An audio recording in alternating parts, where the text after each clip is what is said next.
കലാപണ്ഡിതൻ LS രാജഗോപാലിന്റെ ഗ്രന്ഥശേഖരം Kerala കലാമണ്ഡലത്തിന് കൈമാറി. കലാമണ്ഡലം കൂത്തമ്പലത്തിൽ നടന്ന ചടങ്ങിൽ LS രാജഗോപാലിന്റെ മരുമകൾ ലളിത സുബ്ബരായൻ കലാമണ്ഡലം വൈസ് ചാൻസലർക്ക് ധാരണാപത്രം കൈമാറി.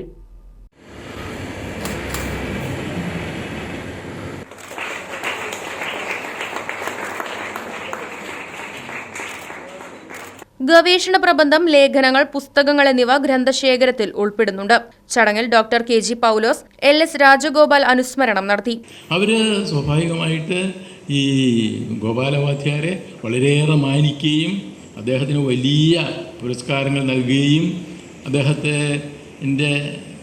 അദ്ദേഹത്തിന് അറിയാവുന്നത് മുഴുവൻ രേഖപ്പെടുത്തി വയ്ക്കുകയും ഇത് നഷ്ടപ്പെട്ടു പോകാതെ ശൈലി നിലനിർത്തുകയും ചെയ്തു, തഞ്ചാവൂർ ശൈലി നിലനിർത്തുകയും ചെയ്തു. ഞാൻ പറഞ്ഞതെന്ന് വെച്ചാൽ എത്ര ശ്രദ്ധയോടെ, എത്ര സൂക്ഷ്മതയോടെ നമ്മുടെ ഇടയിൽ നിന്ന് നമുക്ക് നഷ്ടപ്പെട്ടു പോകുമായിരുന്ന അനേകം വർഷം നിലനിന്നിരുന്ന രണ്ട് ആലാപന ശൈലികൾ പുറത്തു കൊണ്ടുവരുന്നതിന് അദ്ദേഹം കാരണമായി എന്നുള്ളതാണ്.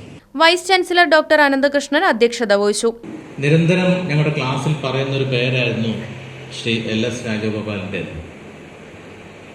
എപ്പോഴും സംഘസാഹിത്യത്തെക്കുറിച്ചും സംഘസാഹിത്യകാലത്തുണ്ടായിരുന്ന അവതരണ പാരമ്പര്യത്തെക്കുറിച്ചും ചിലപ്പതികാരത്തിൻ്റെ അടിയാർക്കുന്നെല്ലാർ ഉരയിൽ പരാമർശിതമായിട്ടുള്ള നാടകാവതരണ പാരമ്പര്യത്തെക്കുറിച്ചൊക്കെ പറയുമ്പോൾ വളരെ വാചാലമായിട്ട് സംസാരിക്കുകയും വളരെയേറെ കാര്യങ്ങൾ കോട്ട് ചെയ്യുകയും ചെയ്തിരുന്നത് ശ്രീ LS രാജഗോപാലിൻ്റെ വർക്കിൽ. അങ്ങനെയാണ് അദ്ദേഹത്തിൻ്റെ പ്രവർത്തനങ്ങളുമായിട്ട് എനിക്ക് അറിയാൻ കഴിഞ്ഞതും അവിടെയുള്ള പല RSS സ്കോളേഴ്സുകളും അദ്ദേഹത്തിനെ കാണാൻ വന്നിരുന്നു. Registrar doctor P Rajesh Kumar, George S Paul, professor KN Ganesh, Lalitha Subrayan, Balakrishna Pisharody, doctor Vini, librarian doctor A Lekha തുടങ്ങിയവർ സംസാരിച്ചു. Right Vision News, Cheruthuruthy. വിദ്യാഭ്യാസ രംഗത്ത് ചേലക്കരയിലെ മികച്ച സ്ഥാപനമായ ലിസ്യു കോളേജിൽ ഓഗസ്റ്റ് 25 വരെ പെൺകുട്ടികൾക്ക് +1 പ്രവേശനത്തിന് അവസരം. ഏറ്റവും കുറഞ്ഞ ഫീസ്, ഉന്നത നിലവാരമുള്ള വിദ്യാഭ്യാസം, കമ്പ്യൂട്ടർ പഠനം തുടങ്ങിയവ ലിസ്യു കോളേജിന്റെ മാത്രം പ്രത്യേകത. കോൺടാക്ട് 9947771541.